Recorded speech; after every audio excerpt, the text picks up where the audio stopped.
করার জন্য। কারণ আপনারা জানেন যে ফেসিস্ট হাসিনা ওনাকে লন্ডনের মতো জায়গায় ওনাকে হত্যার জন্য তারা হুমকি দিয়েছিল।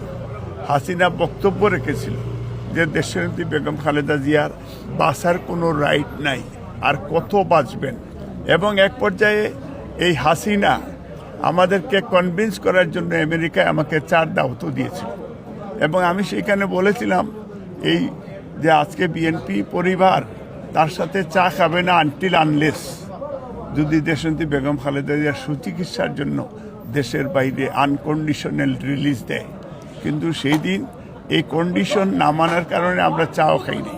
আজকে আল্লাহ আমাদের দোয়া কবুল করেছে, আমাদের নেত্রীর সাথে আমরা 4 মাস যুক্তরাজ্য বিএনপি পরিবার আমরা ওনার সাথে আমরা ডাইরেক্টলি ইনডিরেক্টলি এবং বাইরে ভিতরে থেকেই আমরা ওনার সেবা করার আমরা সুযোগ পেয়েছি।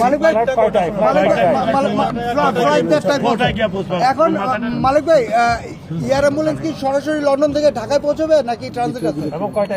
প্রথম হচ্ছে যে আমার মনে হয় যে উনি 2টার মধ্যে এয়ারপোর্টের ভিতরে যাবেন আশা করছি। ফ্লাইট হয়তো 3:30 4টার দিকে ফ্লাইট যাবে, এবং ফ্লাইটের নির্ধারিত সময় যেটা ক্যাপ্টেন